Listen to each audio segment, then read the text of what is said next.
Welcome to What's My Thesis. I am Javier Proenza, and today my guest is Erica G. Peralta. Erica, you're in where are you at right now? I'm in San Jose, California, San up north Jose. Is from that where you LA. is that where you grew up? Yeah, I was born and raised here, San Jose, and then moved around for school, like my whole life pretty much. I'm 26, so I went to school here, um, K through 12. I went to New York City for my bachelor's, and I went to Was LA. So that's how we met. so that I mean I met some of your cohort too that they came out to your show at Last Projects. So where was the school out in New York? Um, St. John, sorry, I'm like blanking. That was Wow, man. so long ago. No, Memorable experience. yeah. So I went to St. John's in Queens, and that was cool. So I was in the fine arts program, which was pretty small. So it was cool to learn with like small groups of people. A lot of the people that came to my show, some of them were from St. John's, but most were from Otis. So I also went to Otis for my MFA. Oh, so you did your MFA out here. Okay, Yeah. cool. Mhm. And then how old were you when you started to realize that you was an artist? High school. So, little old me in San Jose, California. Everyone is into like engineering and tech and teaching, education, which is important because, I always wanted to be a teacher. But um, the first moment, I guess I would say I realized that I was an artist would be in high school where um, we were in art class and we were to basically do still life of things in our environment. So around the school, we would walk around the school, we would do things. And I was just like, oh, this is an art class. I'm just going to fulfill whatever I have to do. But it was funny because I was still not doing well with like homework. Like I wasn't turning in the actual process work. I just wanted to like do the work and then turn in a finished thing. But anyway, the moment I knew I was good was when there was like a still life of these racked chairs, metal chairs that we had in like, our cafeteria. Um, and I took a picture of it and then I replicated it in charcoal and I showed it to everyone. I didn't think anything of it. I was just like, oh, I'm just copying like the shapes. I'm just doing whatever I Yeah. need to do. Like it's a step by step process. Like this is something, this is a process. And my teacher's looking at me like, oh my God, like, okay, good, do your thing, do your thing. Um, and I showed like the final product to my family and to my teacher, and they were just like, yeah, you need to think about doing something in this because um they had never I mean, I don't think they had ever seen something so thorough done by me before, other Oh, than so that point where so yeah. you didn't care about anything up until then? I just didn't know. Like I just didn't know what were the options for me. Like what can I do with this? I didn't know. Like even thinking back, because now I'm thinking back. Like yeah, when I was like 5, 6, I would sit in my room and just like copy these drawings and make them in these different environments, and then almost like a derivative type of thing that kids do when they're learning how to draw and they want to learn how to draw. So I was like drawing like Tinkerbell and stuff, but I didn't think that was being an artist. I just thought, oh, this is a hobby. I'm gonna Hmm. keep it a hobby and that's it. And then I'm gonna be a teacher and then I'm gonna do this. So because of the way I grew up, it was just very like you're gonna do this, this, this, and this, and then you're Hmm. gonna grow up, basically. So I didn't even know that that was the option.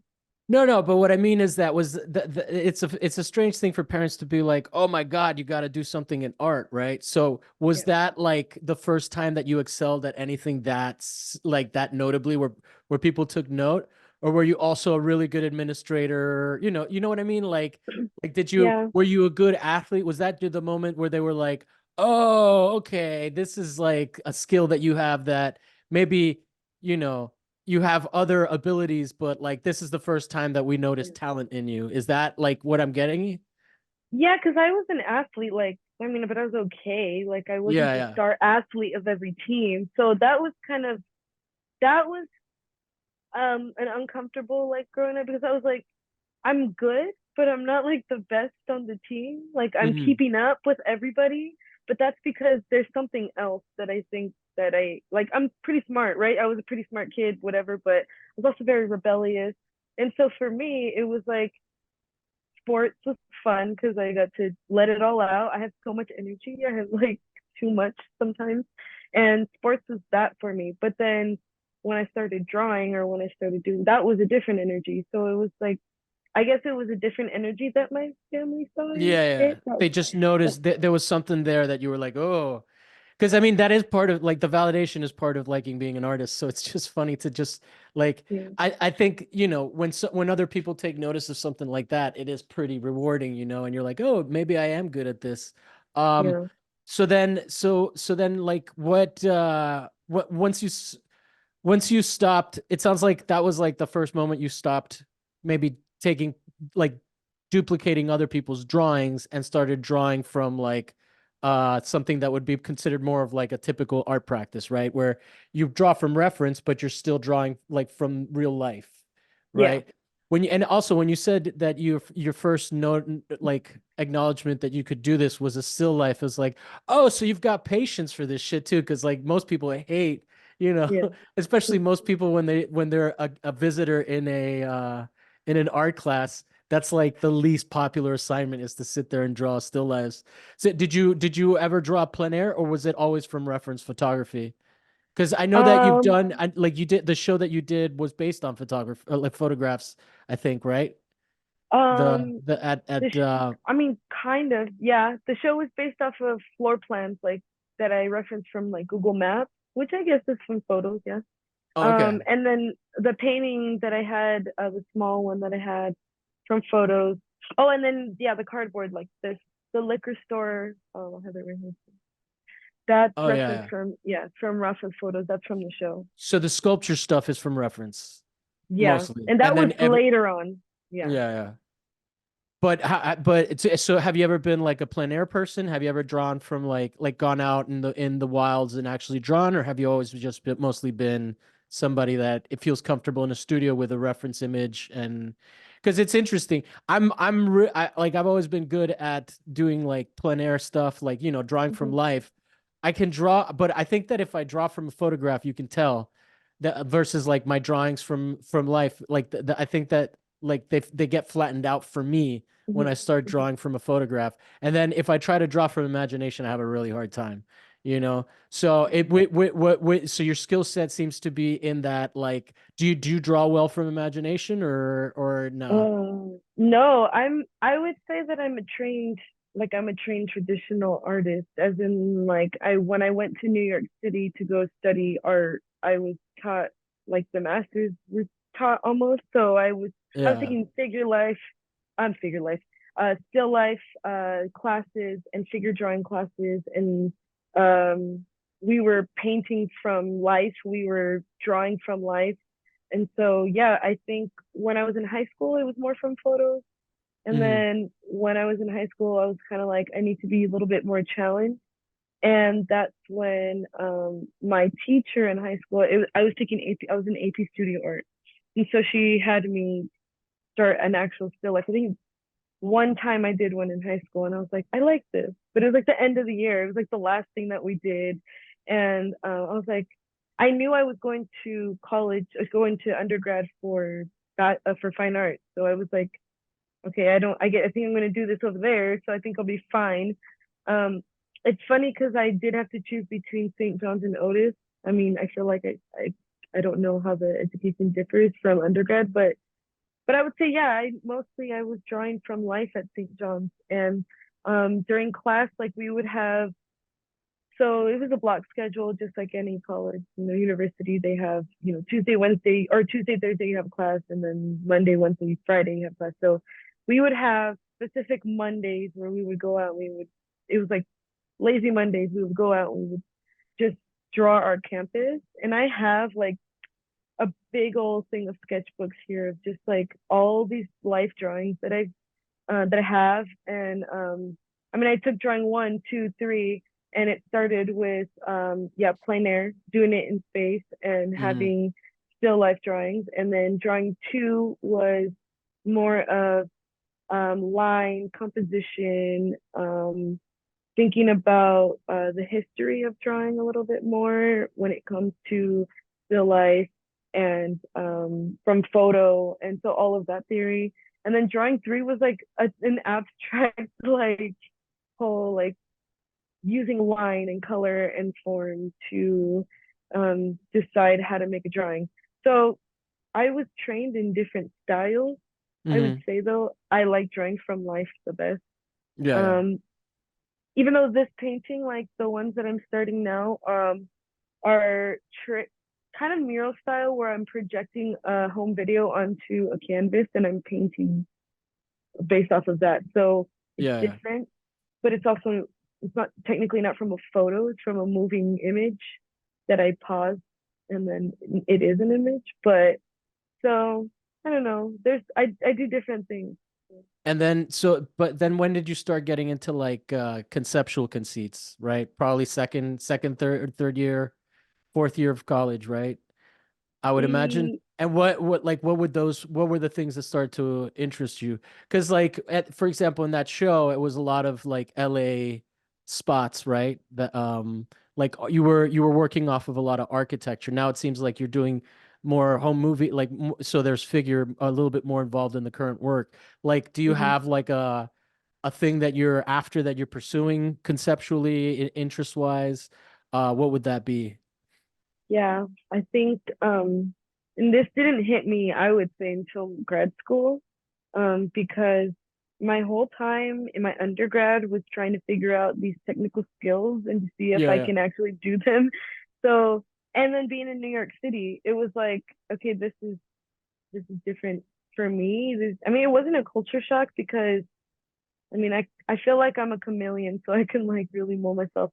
But this idea of, yeah, being this chameleon, right? Being like a performer or like a performance artist, and everything is a performance, whether it's you're walking down the street and you got ready for the day.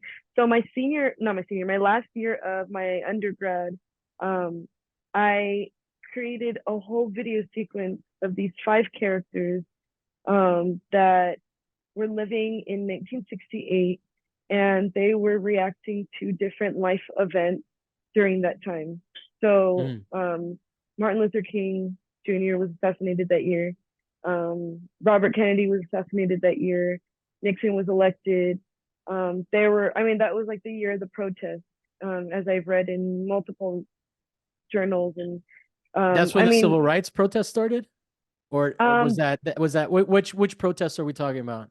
like the leg in like 1968, that was the start of the Vietnam War. That was when Okay. the draft started, and so everyone was getting drafted to the war to go to Vietnam, and everyone was protesting the Vietnam War. Okay, So okay, that okay. was, yeah. So that was and a lot of the events that happened did happen in New York City or happened in the surrounding like East Coast South area, which like, but Robert Kennedy was assassinated in L.A. So I had five different characters, and they were all reacting to these life events. I created the scene, I storyboarded everything, I created the costume and makeup, I designed it, and I did it all myself. And then I had my friend film for me. So that was a whole new concept for me of like changing my face to be this character, to almost put myself in another person's shoes to understand what was happening at that time in place. Hearing these, which I had playing, I had newscasts from 1960 that I had found in like school archive journals or whatever, of like Walter Cronkite talking about like Martin Luther King Jr. was assassinated, and like this is the start of a riot. Like he's just talking about, this is crazy. This is, so you have like a stay-at-home mom and or a housewife, and she's cooking, and there's a woman whose son just got drafted, and she's watching the news, and Nixon is giving his acceptance speech for a presidential race. And she's like, oh God, like, my son's out in Vietnam. And I'm like, what the fuck am I gonna do? But it's like literally like these 17 to 25, no, it's like a 5 minute segment. So like 1 minute sections of like, so that's where I was like, performance art. I had a professor and she was like, you realize what you're doing is performance art, right? Like Hmm. that's your concept. This is what you're doing. Like you're molding yourself into these different characters and you're providing these stories for people to relate to. And I was like, whoa, like I didn't even know that that was a thing. And so that's kind of when performance art started for me. When I went to Otis, um, I really got into theory, like thinking about where everything started. What is the basis of everything? Like, why are we creating a face for ourselves when we go out into the world? It's due to, social um, outsiders, every influences, and that's what my thesis was about social influence, family influence, the institutional influence, and all of these influences that we have in our lives and how it moves us forward into the life. So that was kind of became what it was. But now I'm Hmm. thinking like it's always about this facade. Like we're putting on this facade to try and understand either where we come from, understand who we are as people, or understand like what are we doing here? Like literally on this earth, like what are we doing here? And when it comes to all of my work, and then when I think about what I started doing as performance art, like the way I paint these characters, which are my family videos, like these are my home videos, and Hmm. I watch these videos myself. I get this energy that I mean, because I know my family, right? Like it's Yeah. not fine and dandy all the time. Like we're not this happy dancing in my grandma's family room on Christmas Day. Like that's not an everyday thing. This is like an event. This is a something that needs to be responded to because I feel like a lot of people relate to the fact that families put on a facade, right? Like we all put on a facade Yeah. Yeah. um to make sure that our kids are all right, or like to make sure that kids aren't exposed to things they shouldn't be. But then I'm realizing like I went off to college and I started experiencing these things, and there were all these other new influences to me that could really influence not just my art but my mind. And that's kind of what I'm into. I'm just like trying to understand like as a person we really put on different faces, and it's every second of every day. Like Yeah. we're trying to even like we even like people even lie to themselves, right? We can lie to ourselves and tell ourselves that we're this or we're that or we're good, and we're even told that even if we go to therapy or whatever, and they're like, no, like you just affirmations, tell yourself you're that and this and this. And so yeah, like I feel like my work really talks about this mask, this facade, and especially when it comes to being, like Chicana, Mexican American in California, because like, oh my God, my battery's gonna die. I'm like, seriously, Yeah, it is go gonna for it, die. go for it. Well, it's interesting. I went on a couple of dates with this woman who had whatchamacallit, who as an adult had realized that they had autism. So like a lot of what you're saying right now reminds me the facade, like where she would say that she had a hard time interacting with people because she called it masking, and it was like really exhausting to sort of this performative like interaction with people that um she had to like turn on and be conscious of instead, whereas like I think most people that don't have autism or neurodivergent have like have a easier time with that just like intuitively, right? But after Yeah, talking to her, like it made me realize like, oh, that's why after I go out for a night of like gallery hopping and stuff like that, the next day I don't want to do anything. Is because like, I mean, I'm being sincere and I'm being genuine, but it's different than like sitting at home playing video games or, in your studio drawing and making work. That's a different like modality than when you're out there trying to make people feel comfortable, make people feel, like you have to be kind of reading you. It's interesting the idea of like masking because you're also reading other people's masks at the same time. You know what I mean? You're like, oh, okay, like what vibe am I getting off of this person's hmm, face with these person's expressions and whatnot? yeah. Sorry, You run I'm you're turning running off. away from me. I'm turning it off. I'm turning off my drawer because now it's making noise. Okay, but yeah, no, okay, sorry. No, no, you're good. You're good. So yeah, so I find that interesting. Like, how do you feel like you go about? So, how often is like performance an active part of your practice still, or was that mostly in college?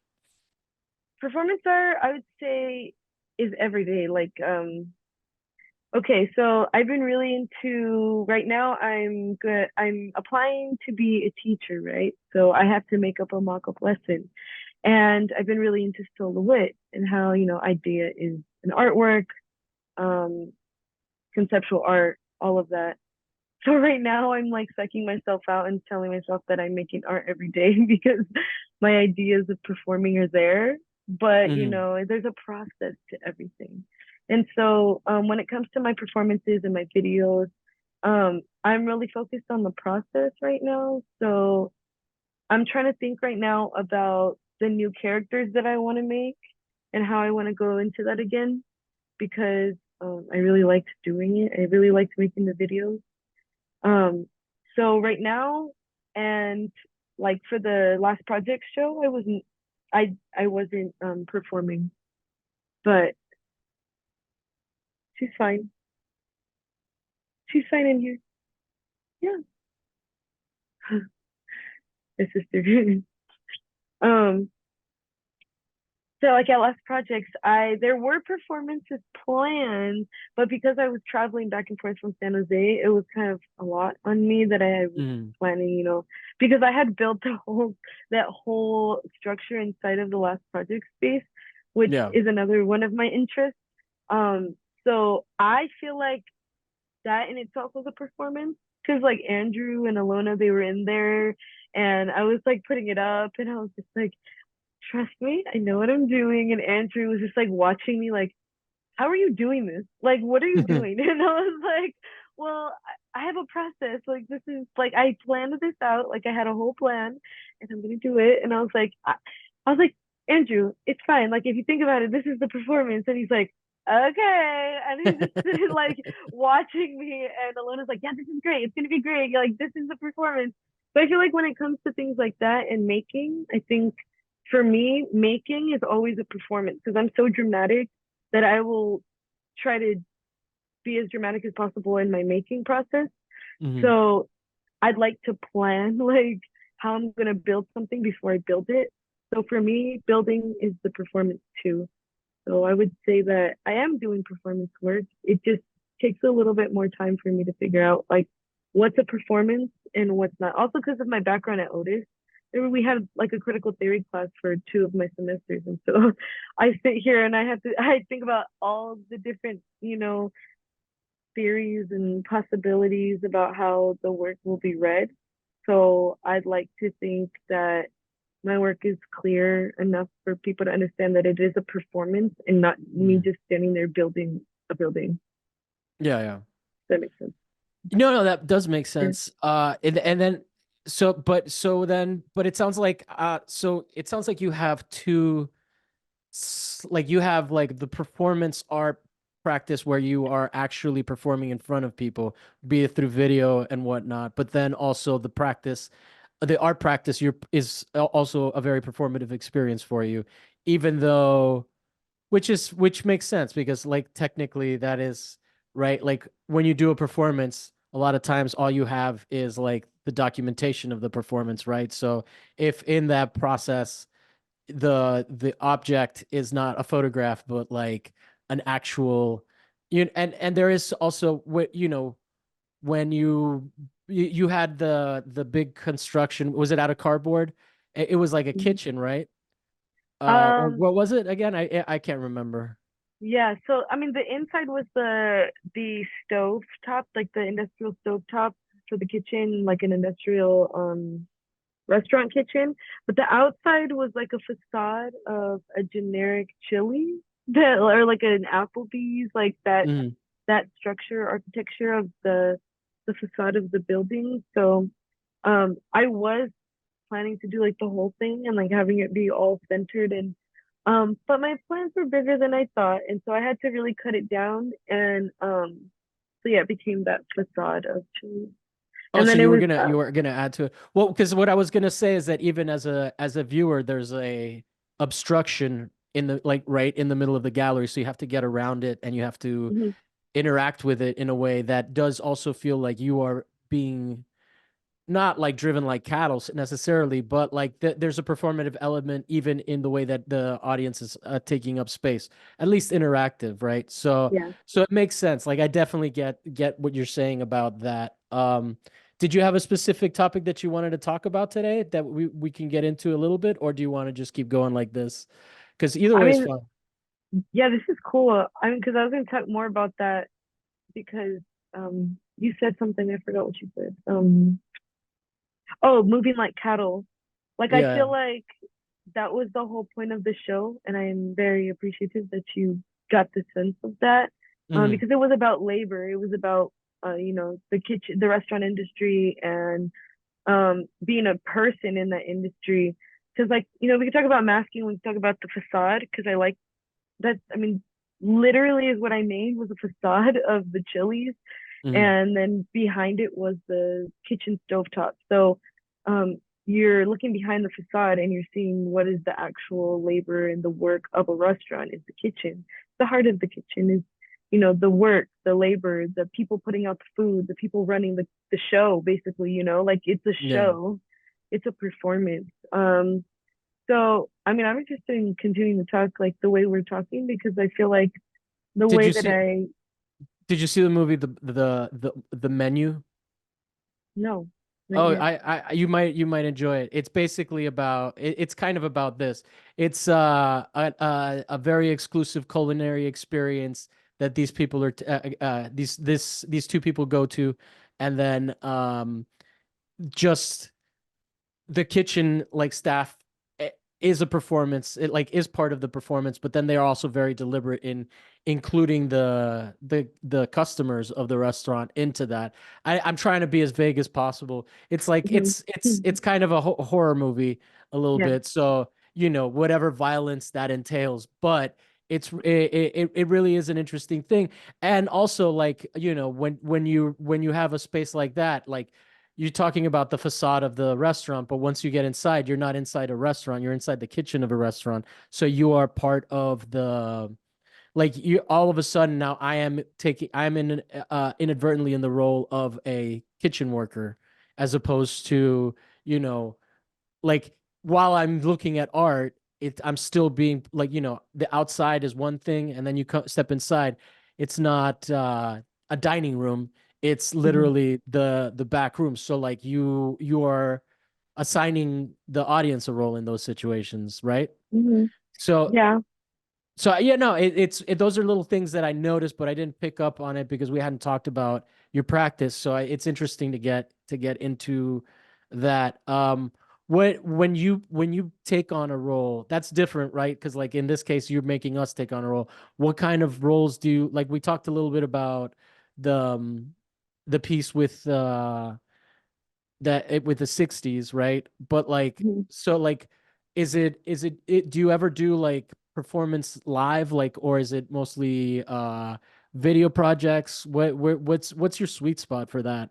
Or are you Mm. just constantly trying to, because it also sounds exhausting to always be like, this is a performance and like I gotta perform well. Like how do you have boundaries like that? Do you ever, like, so to speak, break character for yourself so that you can like take a step back and like be a little bit more objective of the experience as opposed to like Hmm. the subjective experience of the performance side of things? Hmm. Yeah. I would say most people know when it's a performance because I mean, I'm not one to be like, this is a performance, No, or I'm asking whatever. you, how do Yeah. you in your personal experience, because you were also talking about making it being part of the Yeah, yeah, yeah. performance, right? Like No, when no, you're no, yeah, when you turn on the TV, do you drop the Meisner? Do yeah. you Yeah. Yeah, no, for sure. No. No, yeah, I do live. There are videos. I mean, I make videos too, but I think when it comes to live performance, um, I definitely will put myself into character so that the audience understands that it's a performance. Mm, Like I feel like when I go to the store, I was thinking about this yesterday because I was like, I want to talk about this more. When I put on like sweats and a sweatshirt, like, and I look like disgusting, like as I say, like I look nasty as I say. if I look that way and I go to the like supermarket, I don't want you to recognize me. Like, don't come up to me and talk to me. Like, you should know that already that I'm performing as this. I don't want to talk to you. I look ugly. I'm not going to talk to you. Blah, blah, blah, blah. And it's funny because like my family will know that. Like they'll see me and they're like, I saw you at the store, and I'm like, well, okay, good. You didn't say hi to me, but like there are times where I would like today I wanted to put on a full face of makeup. I wanted to like really present myself, but then I was like, that's not who I am. Like I'm not gonna like put on this. Oh my god, like this. I mean, I put on the brat shirt because that's. I mean, I am a brat, but like I was gonna do like the whole thing. But then it's also like when I do that, I'm also putting on a face of like I am exposing myself to be treated this way if I look this way. Because I've experienced different things looking different ways. If I have a different hairstyle on, people will treat me differently. If I have makeup on, people treat me differently. If I have different clothes on, people treat me differently. What And that goes can for you give everybody. Yeah. how do people treat you differently? Like Okay. do you ever get people like guys hitting on you when you're in your sweats and you're like, get the fuck out of here kind of thing? Or is it like, do people ever break the trust of what you're projecting out? And does that frustrate you? You know, like if you're looking fabulous versus if you're looking frumpy and like people cross those lines where they like, does that happen to you? How do you react to that? Yeah. So, because I was doing freelance makeup for a while, so I had to work, retail stores. And so I would be at the makeup counter and I'd have my makeup on and all this, and like I'm working, like I'm the person working, I'm helping you with your makeup. So I realized that when you're in the position to that you're the professional, people will listen to you. People will, oh my God, you look so pretty, you look so good, you this. But once you step out of that mall, it's like, who do you think you are? Why are you wearing that? Like, why do you look so dressed up? Like Oh it's wow. and that's just because like I'm pretty much an empath, so I can understand how people are feeling about it. Like I get it, but it's also like I'm very observant of things too, so I can see faces, but I also make assumptions about things. So I don't know, if that's true, but it's just the way people speak or the way they look, and it's like when I was working as a makeup artist. It was, oh my God, you look, how do you do your makeup? And like, I need help, like all this stuff. But again, like it was as soon as I was out of that professional role, it was like, who are you? Like, they're just seeing like a made up person with like makeup and a blazer and high heels on and all this stuff. And it's like, and I get it because when I go out in sweats and all this, I'm like, damn, like I could have looked like that today, but I didn't. So I get it. Like, when you're in that different role, you really can put yourself in other people's shoes. I'm just too over the top with it, I guess, sometimes. But when I'm wearing sweats and, I don't get hit on, I look like a little 12-year-old kid. So obviously no one's going to hit on me because I look like they will, it's a problem if they come talk to me. Wait, so you feel Um, like you look younger without makeup? I think so. Oh, I think I do. I don't know. I'm asking you. I'm not No, I think I do. Yeah. I just don't think Um, you look 12 without makeup. Are you I work don't look current? 12, but Yeah, yeah. I mean, I don't anyway, that's beside the yeah, point. besides the point. I was thinking more in terms of like that woman looks like she might have a cold kind of vibes when you're, because you like That those. too. Yeah, sometimes that happens to me because it's like in high school, because I didn't wear makeup a lot. I mean, I never wore makeup in high school. I was constantly asked by the counselor if I was mad. Like she'd Oh always be yeah. like, "Are you upset today?" I'm like, "No." Oh, well, it looks like you're crying. I'm not crying. I just have dark circles under my eyes now. Like I'm not crying, or like I'm tired, or like I woke up at 6 in the morning today. Like what do you want me to tell you? And that's funny because like in college you get your own schedule and like you can be refreshed to go to class. Like, and Yeah. so in college is when I started actually getting ready to go to class because I'm like, I don't want to look like that in college and like go to class and like meet all these new people and I look like I'm tired and mad and upset. But yeah, in high school it was like all the time. Everybody, are you mad? Are you upset? No, I literally just look like this. Like, I'm sorry, my eyes aren't brightened underneath. Like, but I don't So, know. I don't so know it's why not it looks. Yeah. it's the baseline for you is not resting bitch face. It's like what you look like you've been crying kind of face. Is that what I'm picking up? Or do people It's also both. think it's both? Okay. Yeah.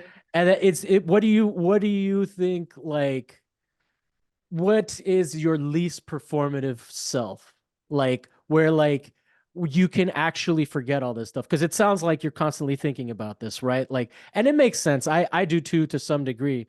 But like you know, but I think that like at different points in my life I've just kind of given up on looking good or whatever because of Hmm. like, grief or whatever, right? And so like you can get to the place where you start to not notice that you look like shit.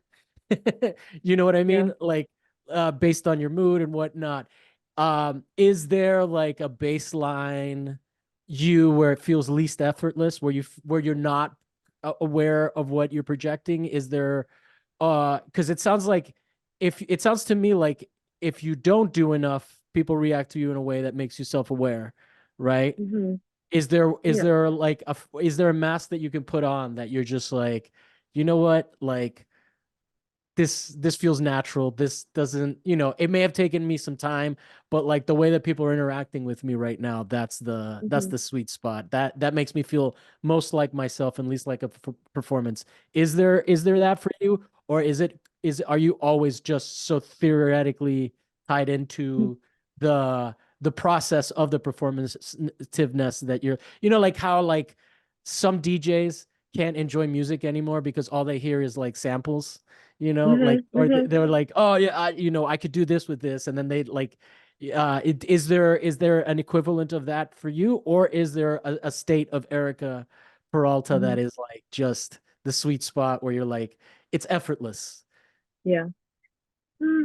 Well, okay, I'd like to like give an example of like an actor's life. Like, they're they're constantly under a contract, and like I feel like my family's in my contract where like my mom, and you're probably gonna want to watch this after, but like I was raised to like put you up to this certain standard. So like, I mean, it's all expected to be raised with a specific type of manners and like specific type of way of being and nature versus nurture, all those things. But like, I feel like I was raised to be, yeah, up to a specific standard. I think I'm an introvert, so when I'm by myself, I'm me. Right now, technically, you are virtual, so I am myself right now. Like I, Yeah. I feel like if I were with you in person, I would have gotten to that point at some point, but I think it would have started off really, like I would have been like quiet and shy, and like I wouldn't have started off with these stories. Like you could see Hmm. I'm like looking up, I'm looking to the side because I'm trying to like think of things. I also I have ADHD, so like everything I do is like all over the place.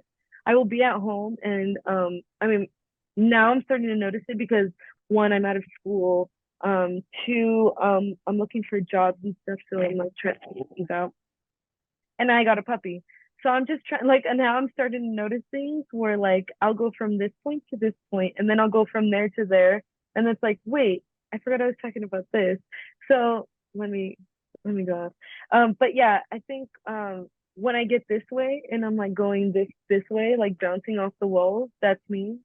And my family knows when that's me. I know when that's me, and like a lot of close friends know that that's me. It's like yeah, when I start just going off on tangents and I'm like jumping off the walls and I'm like going from here to here to here to here, yeah, that's like my thing is like I'm alone. I'm not really paying attention to other things. Like if you're there, you're there. Um, and I'm starting to realize now that if you bother me when I'm in that mode, it's kind of like hard to be around me What because you I'm wait? like, So you lash out, or? I'm thinking, yeah, I'm thinking, like, come on. But then it's like, oh, okay, hi. And then I like get into my And then you mode put the because I'm mask like, back on. yeah. Because I'm like, I need this time to think. Like for me, thinking is being me, right? Being me and like finding out what I like, finding out what I enjoy, especially when it comes to my art practice, because I'm like, how am I going to make something I don't like if I don't Yeah. think about it enough? So I'm a thinker. Um, and it's funny because like, uh, I was living in Boyle Heights. I was in LA, and like we'd have a lot of barbecues at the I was with I don't know if you know I was at Cheeseburger with Raul, and so I was living there, Raul and we Balthazar?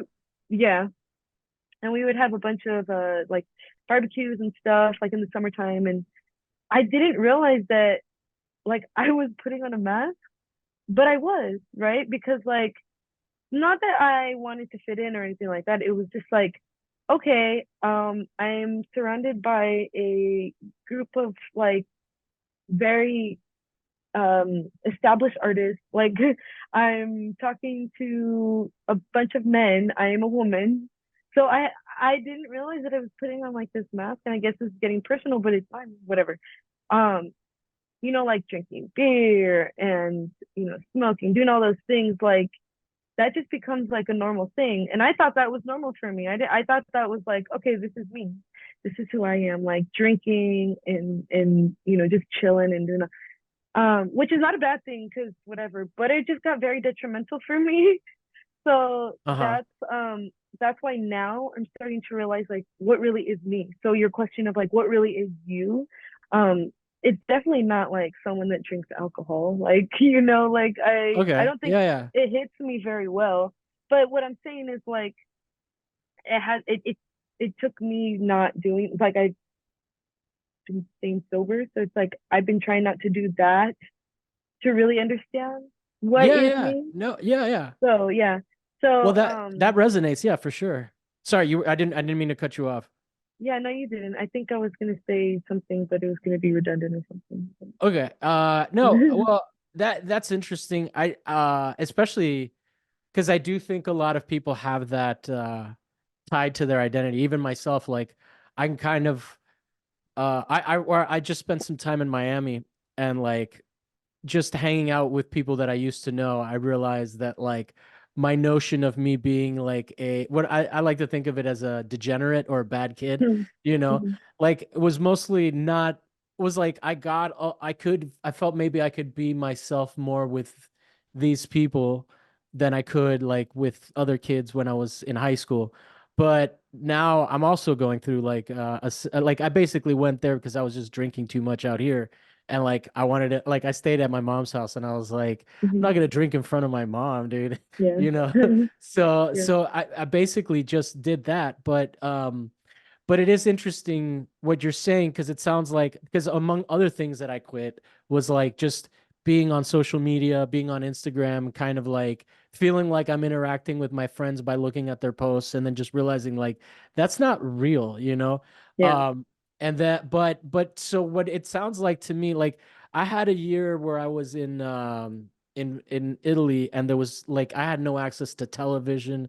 I had no access to all these things. And one of the things that I'm picking up from you when you're in that ADHD state that's your true self is like where you're not constraining the flow of like your personality. Uh it seems like you have like a pretty interesting relationship to boredom, which I think Mhm. is something that is like not talked enough about how important boredom is for creative process. Like sometimes you do just have to sit and stare at a wall because like the more entertainment you're taking in, like you're filling yourself up, and to some degree like a little emptiness is good because then what ends up filling up that emptiness is that sense of like your being, right? Like Mhm. if you sit, and that's why a lot of, I mean, I'm not just throwing shade, I also sometimes have a hard time just sitting in a room, you know, and it can go to extremes. Obviously solitary confinement is torture, right? So which is interesting because then it goes back to like, well, we are also ourselves in relation to other people, right? Mhm. So Mhm. like, so it's an interesting balance what you're talking about, like that sense of like needing space, you know, from people, but then also being like a social creature at the same time, where you're like, okay, no, no, no, but now it's time for me to just fuck off. Like so are you not like a very iPhone centric person? You're not like, or not iPhone brand wise, but I mean just like Yeah. are you not on your phone a lot? Do you try to to stay, because I would Mhm. I for any creative practice, I mean, I think that that's like one of the most important things, to be able to just kind of like take a step back and be like, what do I actually think, instead Yeah. of constantly consuming media, constantly even consuming art. What so you set aside time for that? Like what is, how do you block that out? Because maybe that could be helpful to people listening. Because it's, I mean, it sounds like a really healthy thing to just be like, you Mhm. guys, now's not the fucking time. You know, I know a lot of people, a lot of artists are like, have a hard time even explaining to people like, no, studio time is work, even though it doesn't look like I'm like, you know, doing a million stuff. Part of that process of just sitting there and Mhm. vegetating without like, Mhm. of just being, you know, Yeah. like, do you schedule that, or does it just happen naturally for you? How does that work out? Because it sounds like it's a big part of your process, or Yeah. of your art practice. Mhm. Yeah, I would say that social media has been like the tumultuous relationship that I have because I don't know why I've always had this like belief or expectation that I was gonna hit it big on social media. And I've kind of been disappointed with social media because, I look at myself and I'm like, I'm a pretty talented person, like I'm funny and all those things. But like, I mean, I've tried it all. I've tried YouTube, I've tried Instagram, I've tried TikTok, and I've tried, and it's whatever. But for me, like, I can't, my mind can't be consistent enough to like post every second of every day of my life. Like, and again, like I said, that's not my life. Like, whatever Yeah. people are posting on the internet, like, when it comes to theory, like, that's not their life. Like, we're all creating our own life virtually online to represent ourselves the way that, we can't represent ourselves in person. So, It's that mask thing you were talking about, but like on a digital, mhm, it's almost like a separate person from you. right, right. And I was just talking about this with a teacher I just met with from San Jose, and we were just talking about that, and I was like, yeah, I feel like it's a different person, and we feel like they're different people. Like, um, so I don't like the social media me because I'm like, that's not even me. Like, if I post something, it's a joke. Like, Yeah. it's me joking, or like my TikTok is like me being really out there, unserious, and people probably think that's me and they're like, oh my God, this crazy girl. But that's literally my name on Instagram is two Loquita two. That's literally what I am. Is I'm like, that's what I'm pinning myself to be, is like this Hmm. crazy rambunctious like little crazy girl. Like, that's what I'm pinning myself to be on social media. And I don't like that. Like, as me as Yeah. a person, like, I don't like that. And when I started it, I was like, oh my God, this is gonna be funny and like whatever. But like, it really gets to you. Like, the social media aspect of it gets to you because I will be out in person. Like, I'll be out there and they're like, "Oh, Loquita," and I'm like, "How do That's you not me. know?" They're like, Yeah. "I saw you on Instagram, Loquita." I'm like, "Oh yeah, that I forgot that was my name." Like, I always forget that that's my name, which I don't forget. But it's also like when I'm being called that, it's like, what? Like, that's, I've Yeah. never in my life have ever been called Loquita. Like, I have other names that my family calls me and friends, but like that's never been one of them. So definitely an alias. So I try to stay away from social media sometimes because like a lot of the times I will deactivate and I'll text my friends and I'll be like, I just deactivated my Instagram. I can't do this. They're like, oh my God, okay, whatever. Like, they're just used to it by now because I'm like, I can't keep looking at people Yeah. because one, I know who they are in person. Like, I've hung out with them. Like, I've gone to school with these people. Like who are these people? Like, I don't even know them. And so that's when I'll like take a break from it. But lately, like since moving back to San Jose, it just kind of makes me like, and when people talk about FOMO, like, fear of missing out, you're like missing out on everything. I love going out to like galleries and I like looking at the shows and I like being with people and like meeting all these new people. But it's like when you're on social media and you're in a different city than all your other friends and you see them posting all these things, it's like, oh my God, yeah, my life is fucking boring. Like, my life is Yeah. so boring. Like, what am I going to do with that? So instead of like indulging in that and being like, oh my God, I'm just going to feel sad for myself and be like, I'm not there. Like, oh my God, like, whatever, like I will create whatever I need to create around me so that I'm like, I'm not gonna let myself feel like crap because they're just living their life, like, and they're posting what they want, like they're curating what they want to show us, and they're doing it on purpose. Like they're trying to get a rise out of you, and so I'm sitting there like enraged on the phone, like, why are these people posting this? And it's like, dude, like, get off the phone. Like you shouldn't feel this way on the phone. So yes, your question, I try to be like as like I try to take away as much stimulation as possible when I'm trying to like make art, when I'm trying to think of an idea, or even when I'm trying to think. Um, but the one thing that does help me is Sims. So like I played, yeah, Sims 4. I mean, I started from Sims 1 and then Yeah, yeah. played Sims 2 with friends, and then I had Sims 3, and then now I have Sims 4. But like I will spend my money on, like, that will be what I do. Like if I'm not gonna pay attention to real people, I'm gonna pay attention to not real people. You know what I mean? Like it's Yeah, the yeah, same yeah. thing. But this is like I can control this and kind of like let the process roll. And it kind of gets me thinking like how are we living in this virtual world? Like we're literally Sims, and this algorithm is like controlling what we do. I mean, not what we, I mean, I try not to let anything control me, but like when it comes to trends, or like, trends are very different than what I mean, I wasn't born in 1980, but like, I'm sure the way trends are like being pushed out is like just crazy right now. Like every 5 minutes, there's a new trend, probably. I don't know. Yeah. Because No, like, something like that. yeah, because I go on TikTok and it's like a new TikToker. And I'm like, how does this person have 35,000 views and likes? And we have no idea who this person is. Like, Yeah. how are 35,000 people liking this?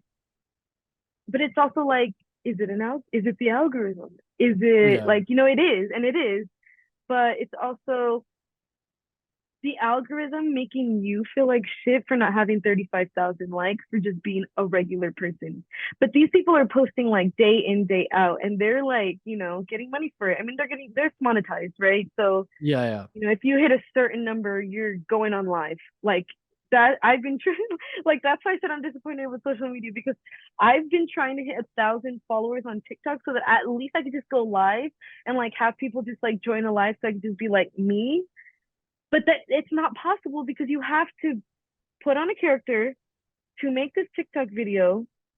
You make this character, you make 10 videos, you go viral, you get your 1,000 followers, and then now you're just bullshitting online.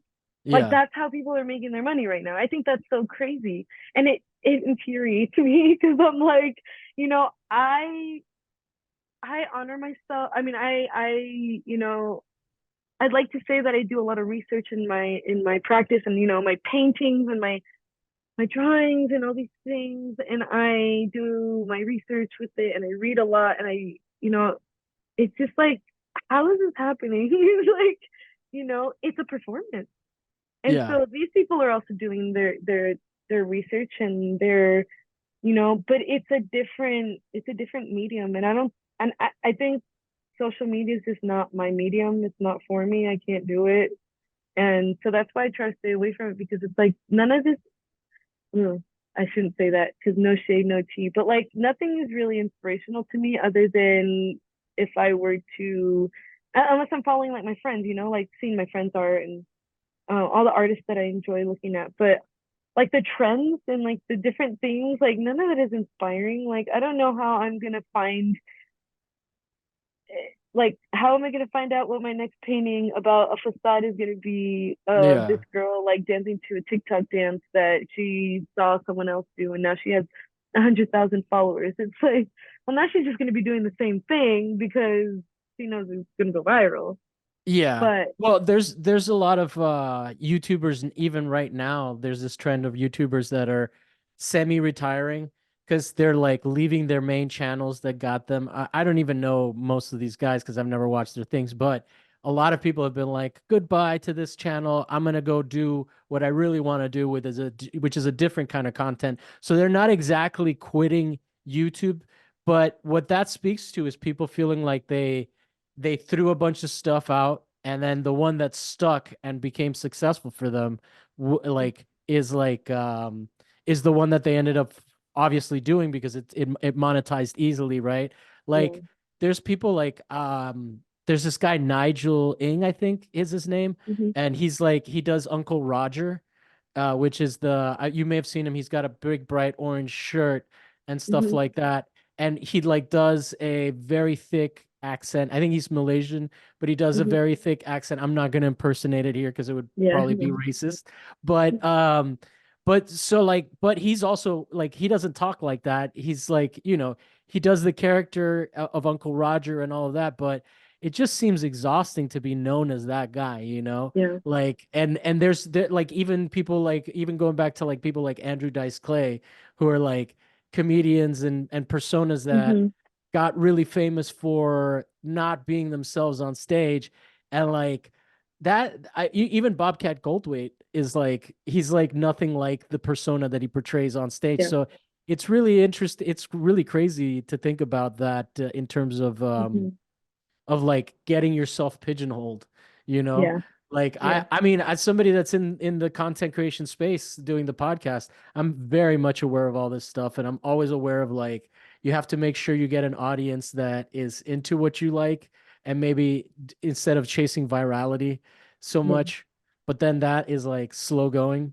But then also figuring out a way to do something that's like valuable to people, instead of just like self-indulgent for yourself Yeah. is kind of a tricky thing.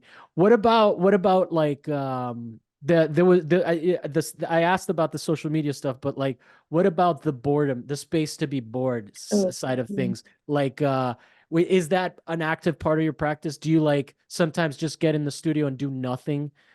Is that yeah. Can you Yeah. can So you talk to a little bit to that? Because I think that a lot of people have a misconception about it, but about what studio time is. And even sometimes I'm like, I'm not doing shit. And I'm like, you yeah. sat and thought about it for like an Mhm. hour. Yeah. Relax. That's Right. productive. Yeah, for sure. No, I think I mean, it started probably because I mean, everything that I talk about alludes back to school because like everything that I did art wise, I mean, I'm like I said, I'm still young, so like everything I've done in school, but like I had How my own long, how studio many years ago did you graduate? from masters a year ago, Okay. and So then yeah, that's from fair enough. yeah, and then BFA was 2019, so literally boom, boom, boom, boom, boom, everything was boom, boom, Yeah. boom, boom. But so yeah, my studio time, I've always made sure that I just step into the studio and I just sit there. I take a couple books with me. I choose a couple books that I want to focus on. Like what theories do I want to focus on to think about today? So I'll go to the studio, I'll sit in the studio, I'll like sit there literally like this for hours. Like I don't know what I'm doing. I will like look at my phone and be like, okay, it's 12. I need to eat soon. So I go, I'll get up. Like this is literally probably what I'm gonna do today. Like get up, okay. And this is my ADHD mind going too, right? So it's like I go to the studio knowing that it's gonna be a whole day. Like from morning to night, it's gonna be there. Unless I get there like at 3, then it's from morning to 3 a.m. So it's like Yeah. I still do that 12 hour. But if I go in, put the books down, put everything down, and I sit there, but like I said, okay, it's time to eat. I get up.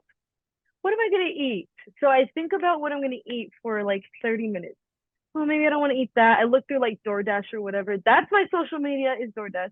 So I go through my DoorDash. I'm like, but that's not gonna fill me up like that. But then that's gonna make me feel gross. And I end up going to the first choice, right? So I'm like, okay, let me get the food. So okay, I think picking it up would be smart. So I go, I will walk, to go get the food.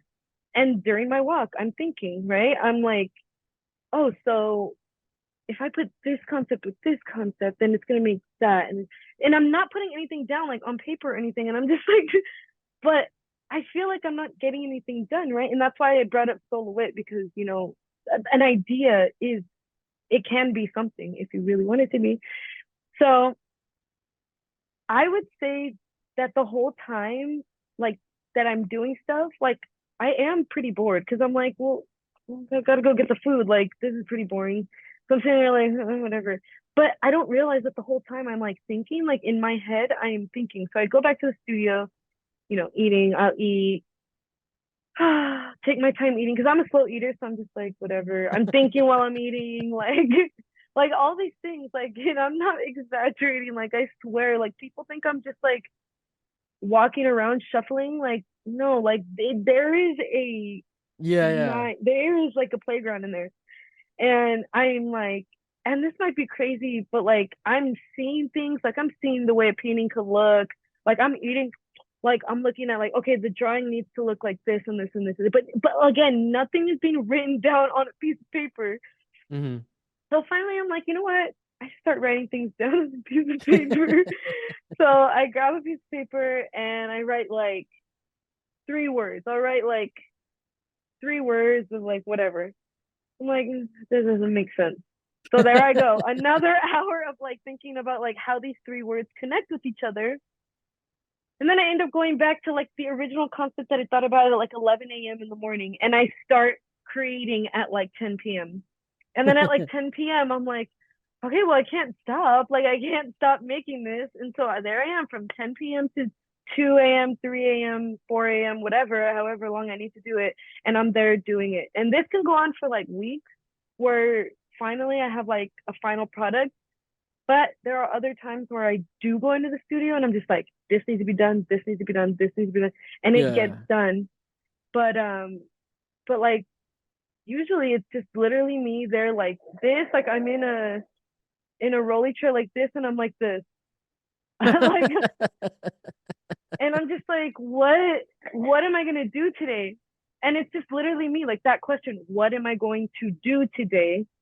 When I am doing something the whole day, but if you're not making money, people get mad at you. So it's like Yeah, if yeah. I sit there and I'm not making money, if it's not, income coming in from like again like social media, YouTube videos, all these things that you can monetize off of, or people have the luxury to just sit there and think, I really don't care. I will risk it and I will sit there all day and not think and not make money just so that I can make this one little piece that I just like I needed to make, right?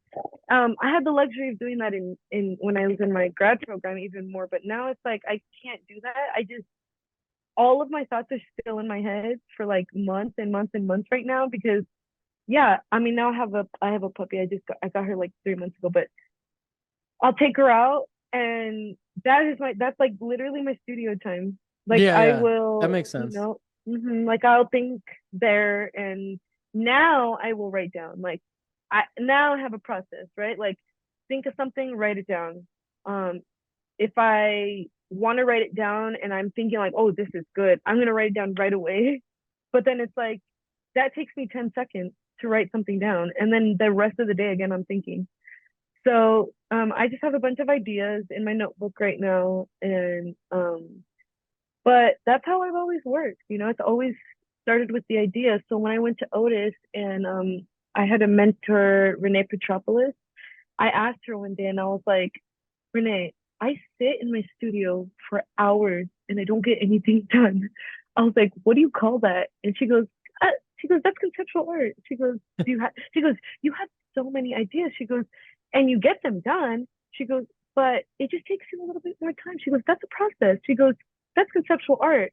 And I was like, Yeah, so yeah. I said, so how would I explain that to people? She goes, tell people it starts with an idea. And I'm like, oh, okay. So from that point, yeah. So from that point on, um, and because unfortunately she retired, but like from that point on, after everybody was asking me, they'd be asking me, so what do you do in your studio? There's no work.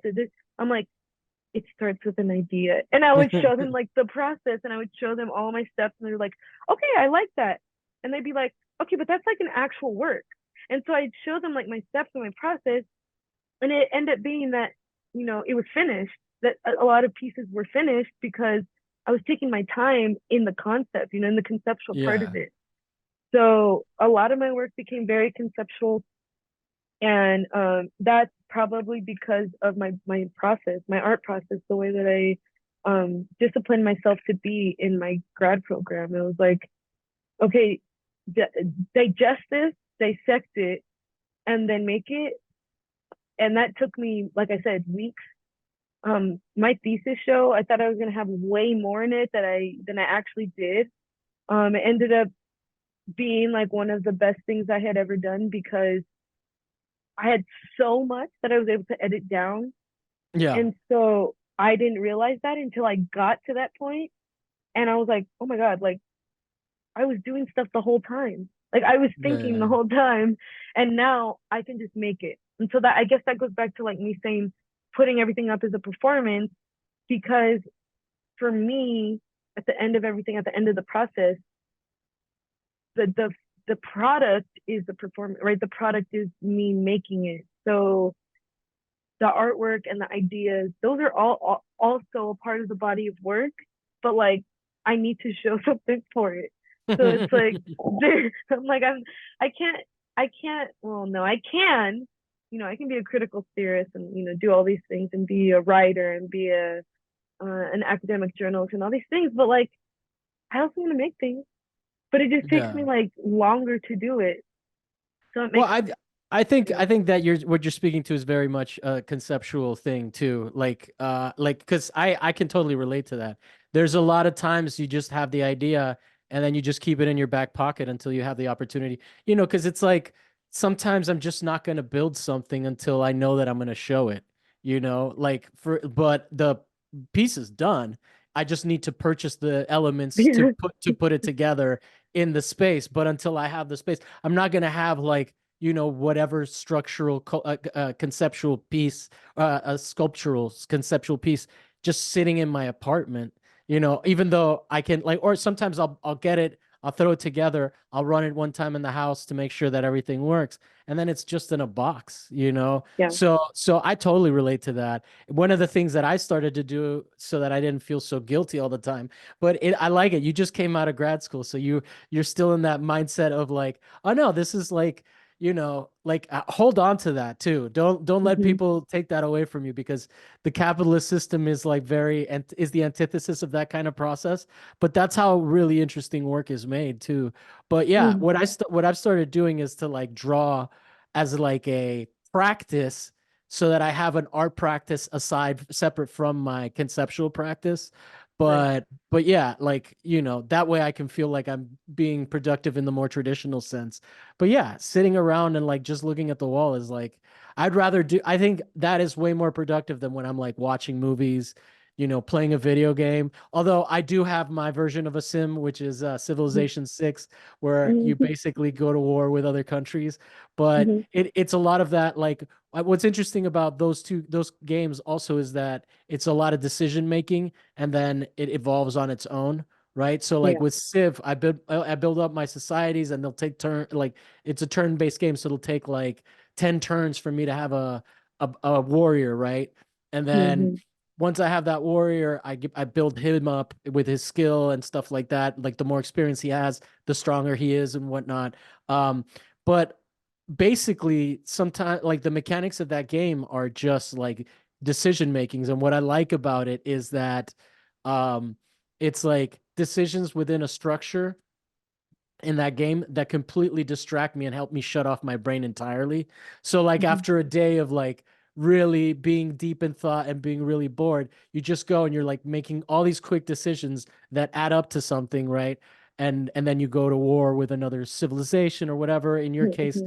what I don't know, I haven't played Sim 4, but I'm imagining that like people get married and stuff like that, and like but it's interesting. I've never had somebody be able to quantify conceptual art practice that well. I really appreciate you taking the time. I mean, I kind of heard that that's what you were saying, and I was like, I do that, Yeah. but Yeah. it is really hard to explain to people. It's like I need to go to the studio and sit around. It's like, but you can't pick me up from the airport. It's like, no, I scheduled this. Yeah. Especially when you have a job or when you have other responsibilities, Yeah. it becomes really hard to protect that like ADHD time, I'll Yeah. call it, because I Yeah. also have ADD. But yeah, um, any other thoughts on that? I mean, we've been going for a little while, so we can start Yeah. wrapping up. But if there's anything I didn't ask you about, I would love to hear some more thoughts on conceptual practice, because I mean that's really something I don't think a lot of people talk about, right? Like I kind Yeah. of get jealous of like my friends that'll go to the studio and they'll just be like, yeah, I'm always in there painting, and I'm like, fuck. Yeah, yeah, like what the fuck am I doing? What? And it was that's also like so Raul and I had very different practices. He was always Yeah. painting, right? And I was just sitting there in my room thinking the whole time, right? Like Yeah, I just be in there like and it was a residency, so like I had that space for me, and so I created that space for myself. Like I made sure that I had like, my decorations, and and something I always do is I always rearrange everything. And so that would happen in my studio too. So I would schedule like a day in the studio where I wanted to uh, sketch these out, or I want to sketch a storyboard out. I want to do this. I ended up moving around all my furniture in my studio, but yeah, by yeah. myself, like little me, 5'2" me. Like I would just move everything. And then people would come in the next day and be like, "Oh, when did this happen?" I'm like, "Literally 3 a.m. this morning." Yeah. Like don't worry about it. But like just getting that energy out for me was is also a part of my practice. Like, you had asked me way previously about like when does the performance turn off? Like sometimes I don't even need an audience. Like I'm performing for myself. Like I'm like, how was that, girl? Like I'm crazy, but like that's not the point. But it was like, like I would film myself like moving my stuff or like just dancing in my, and that's just like me. Like I never posted it, I never did, but I'm like, oh, I'm gonna use that later in a video. Oh, I'm gonna use that later. I'm gonna use that later. But it's like it's just collecting all this data, right? Even if I'm walking down the street and I'm hearing these conversations, I mean, that's studio time. That's collecting data, right? That's collecting conceptual data for me to think even more. So yeah, I think conceptual art needs to be talked about more too, because yeah, I think it's like it's not mm, it's almost looked down upon now that it's kind of like, okay, yeah, that was in the 70s, that was in the 60s and 70s. Like Yeah, we yeah. don't need to talk about that anymore. Let's go back to the reference of that history. Like no, people are still making conceptual art. It's just like transformed itself into something different, right? Like Yeah, I so, think I think everything has much, it's almost expected to have a conceptual slant nowadays. yeah. But to make purely conceptual work is like, where it's like where you're taking ready-made things and you're combining Mm-hmm. them, or not even necessarily just that, but like the idea of like making work where the idea comes first. Like it is hard to talk about a practice that Yeah. happens mostly in your head and is intangible. Like if you tell somebody you're a painter, and that's why like I tell people I'm painting, but I don't think of myself as a painter because that's not my core practice. My core Mm-hmm. practice is this idea based thing where I think of things and I'm like, eventually it'll just click in my head and I'm like, that's how I solve that problem. Yeah, But you yeah, yeah. need that time. And it's also interesting that you said that you rearrange your studio, because I do think that for conceptual artists, at least for the two that are talking right now, um, I think that is an interesting point you made, like cleaning, like those are all things that, like, it's almost like when you organize a room, you organize your head too, right? Because it's like like how people will say will be doodling in like a corporate meeting or whatever. It's been years, Mm-hmm. but it like Mm-hmm. but and then like someone will get mad and they'll be like pay attention, and it's like, no, no, no, this is helping me pay attention, right? If I had to like look at you with my ADD, I'd be like interested in everything, but because my attention is focused on doing this one task, my listening becomes better. And I think that is something that ends up happening a lot with like when like right now I've been gone for a little while and I'm in the process of rearranging my space, Mm-hmm. and like Mm-hmm. cleaning the crap out of it because now I have guests coming over here semi regularly, and I just want to like make that an easier experience for myself. Like I just got a bar up on the Mm-hmm. roof that goes from wall to wall that I can hang up my lights and stuff. And just sort of all of that just kind of helps you center yourself on your thoughts, because you're like you're doing a menial task, but then it's such an interesting thing to like, it really is an interesting. I've never had this conversation on the show Yeah. about when your practice is to have ideas first and then the materials come second. You're not approaching it the same way that a painter does, which a painter Mhm. paints and then Yeah. continues to paint. And through that Mhm. process, they get better. And, whereas like conceptual artists, you think, and then maybe there's construction time at some point, maybe there's painting time at some Yeah. point, but ultimately the process itself is one that if you watched, you would it would be boring as shit. And a lot of it is boring yourself to the point where you become creative, where your mind starts to fill it up with ideas because the monotony is like Yeah. is there. Like, So I totally like in terms of like artists that come on the show and talk about their practice, I'm like way on point with you. I'm like, yeah, no, no, no. That's I do that too, yeah. and sometimes I'll try to emulate or for fun, I'll like take on somebody else's thing. Or like, for me, like the only reason I'm painting is because the drawings that I was doing look better as paintings, right? And Yeah. so, but I'm not like learning how to blend mix paint on Yeah. Right. on the surface. I'm just like, to Right. mask it and paint it.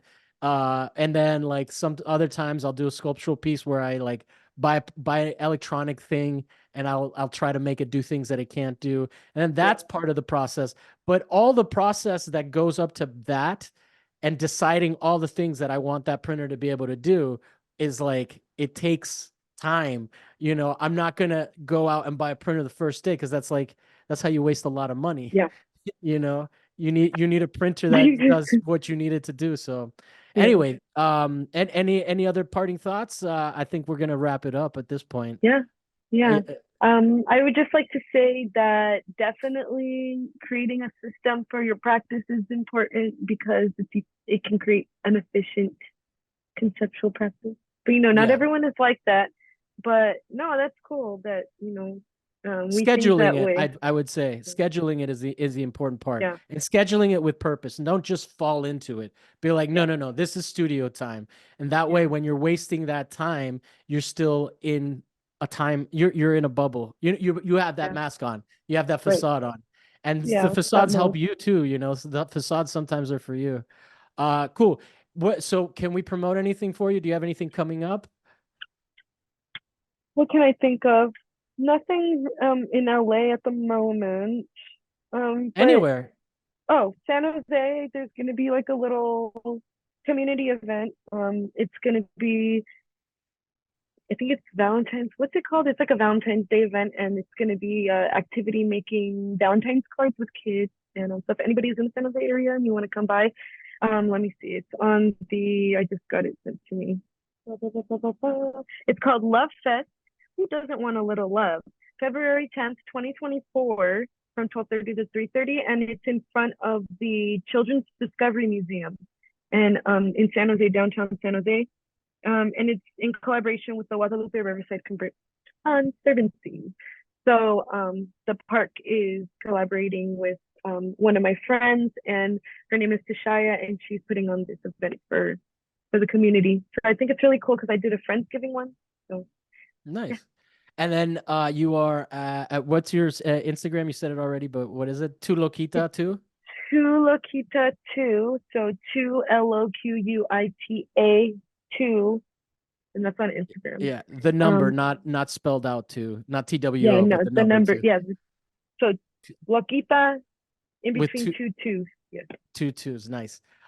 Cool. And then yeah, anything else on the way out or any I will not no divulge my TikTok website? because Oh, okay. no, my TikTok because whatever, that's embarrassing. But www.proyectoextra.com, proyectoextra.com. Cool. That is All my right. website. And we'll be back. And I'm Javier Proen, so we'll be back next week with another guest and another topic that may or may not be art related. This one was very much about practice and conceptual practice. I did not well, I'd seen your show. I did not realize how much. I mean, I did see that there was conceptual bent to the work, but sometimes it depends on the medium. Like sometimes you can see it a little bit more apparently, right? Like than not, but it was really refreshing to get back into to talk to somebody that validates my own practice and makes me feel like I'm not the only one. Yeah. uh Thanks. anyway, thank you guys. And we'll be back next week, like I said already. And then hold on, how do I stop recording without hanging up on you? I don't even